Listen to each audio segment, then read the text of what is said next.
Now, the efficiency with which a nation is able to put its economic resources into use is directly proportional to the rate of that nation's potential economic growth. This is because of the significant impact it has on the economy. The question of how government can best increase its revenue should take precedence over all other concerns. To ensure the health of the economy as a whole, it is necessary that different parts of the economy reduce sufficient amounts to produce sufficient amount of revenue. Prior to 1970, agriculture and natural resources such as coal, iron ore, and tin were important to Nigeria's economy. The discovery of crude oil in the 1970s brought about significant shifts in the organizational framework of the Nigerian economy. Now that the IMF and World Bank is saying categorically that Nigeria must prioritize the growth of non-oil segment of the economy to address some of the revenue challenges faced by the various governments at this time. Dr. Bamidele Ayemibo is famously called the export doctor. He is a renowned author, international business coach, a keynote speaker, international business development expert, and an outstanding AFCFTA ambassador, a doyen of international trade and finance education in Nigeria. He's the lead consultant, 3T Impex Consulting. Thank you so much. It's good to have you in the studio. Good afternoon. How are you? Very well. It's good to really have you here. Thank you for your time. Thank you for having me. Yes, I think when I saw this speech, I spoke with you saying that the IMF is saying we must prioritize non-oil sector growth. This is not news to Nigeria. I think we've been having this kind of discussions before now. But what do you think is different about this, particularly at this time we find ourselves? It's coming from people that the government listens to. Because they respect their view and opinion, and what they say about your country also is important because other people around the world are listening to what World Bank and IMF is saying. So I'm hoping that the government will definitely do something about it now, knowing fully well that, they gave the priority on the export sector, help the vulnerable, and also make the business environment ready. So priority on the export sector, coming from IMF, I think, is very necessary. I have advocated that I think the president also need to, there's this thing around body language. So I believe, even though probably the government have it in mind, but the president talking about it regularly, I believe will make some of the ministers and all the lieutenants to probably begin to take knowledge export very serious. I think it should be our priority right now because of the issue we're having with FX. Are we harnessing it as we should? That is the challenge, because we talk about all of this. I've been able to see just recently, I think Export Hub or so, they talked about 10 containers. We're celebrating that. I feel we can do better than that. Okay, no, what I was trying to do was they are trying to create, just pretty much supporting what NBC is doing. They are one of the export house, export trade house that's NBC license for China market or the Chinese market. So what they did at that event basically is to publicize the services they are rendering to businesses that want to go into export market. Of course, what they're doing for me is how you call it now is better late than never, and I bet it's better than none. The fact that they have started make a lot of sense, and they're trying to increase the volume. So the 10 container in question is just to show that look, we started. We're not just talking theory; we are doing it. That's what they're practical. Trying to practical. That's why they have to demonstrate that. In fact, I was there because they had to launch one of the shipment. Although they've done some before, but they launched one of the shipment again at that event. But basically to say that look, we are in China, and what they are doing make a lot of sense, and I think the government should replicate it. I know government have trade house in Egypt, in Kenya, and other parts of the world. I think about 4 or 5 locations. But what they are doing in China make a lot of sense. They are trying to help businesses to solve any problem with getting buyer, getting payment and issue in China, which means investors should be able to bring in money to be able to export, because now you now have organizations that can support you in that initiative. So I think it makes a lot of sense. The issue of standards is for me, I always like to talk about it, that we need our goods to be able to compete globally and internationally. Yes. I think we're doing better than we used to do. Yes. In fact, with what I'm seeing now, number one, the fact that awareness is increasing. Number two, NAFDAC is stepping up their responsibility and trying to put policies in place, even though the industry is trying to help them adjust in a way that it doesn't kill business. But the fact that they are picking up that responsibility make a lot of sense. And the fact that NEPC also is trying to do a lot in terms of helping with certification. But I think more importantly is, if you are trying to go into export, you should know your product. Because the reason why quality issue happen is because you don't know your product. You should know how to package your product to keep it in peak condition to get to destination, meaning you need to know the product well enough to ensure that you source the right product, check the quality, and preserve it in transit to destination, knowing the product, which is now capacity building issue. So because it's one thing for the product to the quality to be certified, it's possible for the product to certify and the product had issue in transit to destination if the container preparation has issue, particularly to ensure that moisture does not enter, so that the product can be in that peak performance to get to the destination. But I think we've had reduction with regards to rejects now. You know, okay, so I will wait for the data that often sent from abroad to NAFDAC every year. NAFDAC now have, they receive that data from time to time. So by next year, maybe we'll be able to know what this year look like in terms of the level of rejection. But I hope to see a reduction actually, because the awareness is increased. You are talking about it every now and then. NEPC is doing something about it. NAFDAC is stepping up. In fact, now you cannot ship out of Nigeria if you don't have NAFDAC, particularly if it's a food item. Even commodities, NAFDAC is coming to that point and they said the act enabled them to be able to deal with commodities. So we hope to ensure that, with that, all those steps put in place, we hope to see an improvement in the data of rejection next year. It sounds good. That argument also in some quarters that we are yet to even feed ourselves, and we're talking about exports. A two-way question too. Also adding value. Some will say that we have people in this value chain, so we need to understand the value chain. That cocoa, some people would harvest the cocoa, some people would dry it, some people are ready to process it. That it's a market. Everyone has their own segment of that market. But we keep talking about adding value. How well are we adding value at this time? Let me answer the first one about, are we feeding ourselves enough? There are so many other products to export. Why would we think it's not only agri? Can I export finished goods? We can export solid minerals. We can export manufactured goods. There's so many things, services. There's so many things we can export. So if we want to say, okay, we don't want to export some product because we want to feed ourselves, are we limiting ourselves? That will be limiting us, definitely. But NEPC confirmed last year we exported over 200 different products. So the food item in question might not be up to 5 or 10. So we still have a lot of options to export. But secondly, is the issue you raised around, what's the second issue? The first is around, we are mixing this up now. The first is around the goods, the standards, the shelf, competing. Okay, yes, I remember. Value addition. Now, let me say something about value addition. The product can be raw materials, secondary and tertiary. Okay. Global trade statistics is showing that there are more demand for intermediate product. That's secondary product and tertiary product. Okay. So that means cocoa beans, cocoa butter, chocolate. There's more demand for cocoa butter than cocoa beans than chocolate. Okay. Shea nut, shea butter, cosmetics. There's more demand for shea butter than shea nut than cosmetics. The reason is because a number of countries, because of sustainability issues, they are concerned about processing primary product in their country. So they would rather you send secondary product so that they will process to finished product. So the intermediate product demand in the world, global trade is about 24-25 trillion. About 50% of that is intermediate product. So the primary and tertiary products is sharing about 20-30% that is left. So if you are thinking of value addition, we might not necessarily take it back to the end, which is finished product. Probably we should just stop at intermediate products that have huge demand, because the goal is for us to generate FX, right? So let's look at the area where we'll be able to get the volume of FX by not necessarily waiting till we do the finished product. So value addition, definitely. Africa is doing a lot of shipment, but we're earning so little because of value addition. Immediately we begin to add value, of course we make more money from the export we are doing from Africa. The AFCFTA that we've been talking about, that was in the news for so long. I'm not seeing us take very good advantage of this. I don't know, in my own assessment as a journalist. And recently I read from Mr. Olusegun Awolowo, and he's very, when it comes to this segment, he's a major player. He's the chairman. He's the chairman of that committee on AFCFTA. He said Forex crisis is stalling Nigeria's participation in the $3.4 trillion AFCFTA exporters are not in that market. Now, what do you think about the FX angle of this too? FX for an exporter is two sides of the same coin. It has positive, it has negative.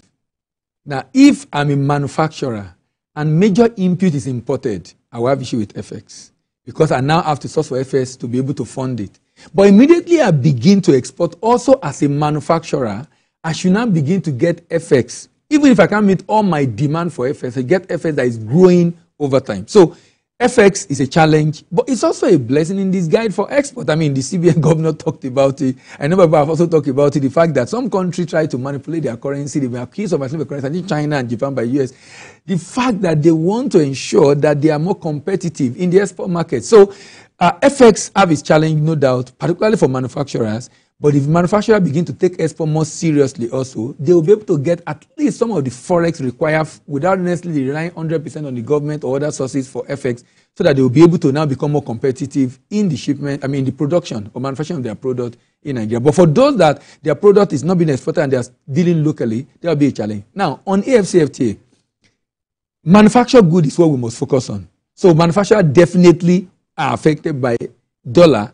And the dollar issue because in AFCFTA, many of them have not started exporting under AFCFTA.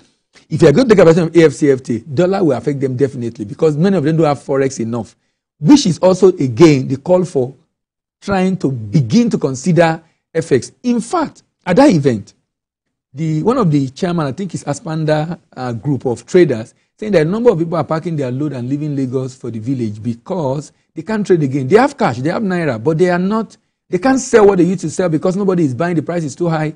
But the fact is that as an importer, either manufacturing or trading, you can also begin to export different commodity or product from Nigeria and generate FX, and then use the FX to fund your import transaction.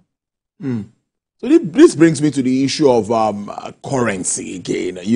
I think the AFCFTA thing was to strengthen ties, or is meant to strengthen ties between African countries, and of course, it's a big market. And the fear was Nigeria shouldn't become a dumping ground. I heard that argument. I spoke to the DG of Manufacturers Association of Nigeria on this issue and other players in the industry. So, considering our challenge, our peculiarities as a country, what do you now make of the positives for us? Because many say Nigeria might not get the best of it. Remember AGOA, if you can even tell us, did we tap into that market? Okay, so AGOA, ETLS, Equatorial Trade Investment Scheme, AFCFTA, they are all different agreements, although AGOA is a unilateral law of US to support Sub-Saharan Africa, but ETLS and AFCFTA are free trade agreement that is supposed to. Now, I agree with you. The issue we had with AGOA is what affected ETLS. And I'm afraid it might affect AFCFTA. If we don't do something, we should have learned our lesson from AGOA and ETLS. I describe AGOA like this. It's like giving a well-garnished chicken lap to a child that does not have teeth. So how does he appreciate the value? So that's exactly what happened under AGOA. The market is huge. $1 trillion market. US is the largest importer in the world. And they are ready to buy our product, but we don't have what it takes to be able to take advantage of that market. One of the issues is export readiness on the part of a number of businesses coming in and not able to continue. Another thing is government support. Government support in this case will be, look at some of the things I think we can do in Nigeria, which some countries have done. SME is the engine of the economy, right? So what can we do for SME to grow export? Can we have a situation where SME, as an SME, I don't have to worry about setting up factory, getting NAFDAC, getting certification, doing my packaging? Why can't let's say I want to export chocolate. Yeah. I can take my cocoa to a factory. This factory, I will just tell them what I want, specification, what I want, and I'll bring the raw material, and they will manufacture this thing and package it. In 2 weeks, based on the quantity of cocoa I supply, I'm going to come and pick up finished goods to sell locally and export. That's what some countries are doing. What this does is help the business. You have taken up the production out. It's going to focus on marketing and sale. That will help them to be able to grow, because now energy can be channeled at what we really need. But because this factory is very big, it has all the certification required. So quality is never a problem, because it's big enough and it can handle thousands of demand every month, because it's big enough to be able to handle demand for different patterns. It can be in hub, it can be in the geopolitical of the country, and this will help. So we can decide to do this for different agro commodities that we know if we process to this level, there is a demand in the market. These are the kind of support I think we need the government to begin to do to be able to. In addition to this, one of the major payment methods in international trade is open account. In open account, I will ship the goods. Payment will be made after shipment. This poses a risk on exporters. So what some countries are doing for their businesses is to give them export credit insurance. This is what Nexim can do. Nexim has to have a product, but it's not something they do regularly. I don't know why. Maybe they are not well funded. I don't know what the issue is, but it's something they can do. They have the capacity to do it, but I guess it's funded. and government can support. So that means that I can do more shipment because I know I can ensure my export proceed. If I ensure my export proceed, the implication of that is that even if I have issue with delay payment or issue with payment, I can go and claim, and the insurance can always take care of that. During the global financial crisis in 2009, there was issue with issuing letter of credit from Africa. World Bank, IFC came up with an idea working with the European government because they realized that they won't be, the businesses were not going to receive LC from Africa because of the global financial crisis. So they came up with the GTFE program, Global Trade Finance Program. You issue an LC from Africa, IFC guarantee it. By IFC guaranteeing it, businesses in Europe are ready to take the LC from Africa because that will help them to keep trading.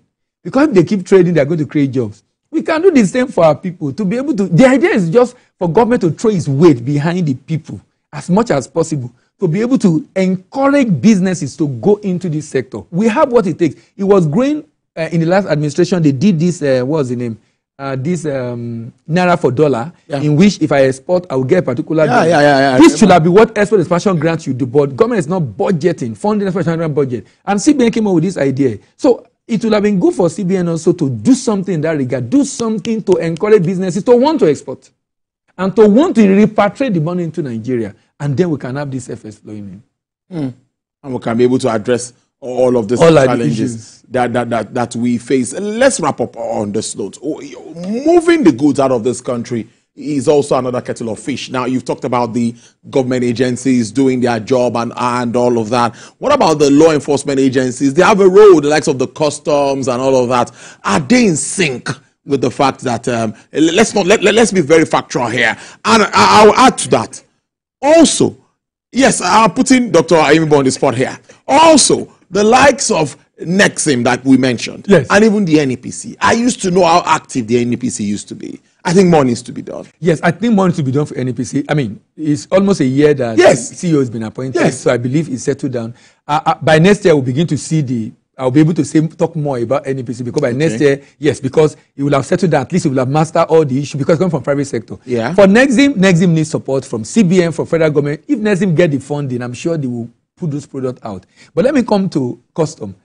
I'm not only brief for custom. Yeah. The port is a lot better than what it used to be. I do shipment from time to time. I'm currently doing a shipment and the port is a lot more efficient. So I give it to custom, Nigeria Shippers Council, and what's the name? I think MPA for what is being done in Apapa to be able to ensure that we don't have delay again. Because some people still talk about this, there is an issue with our port.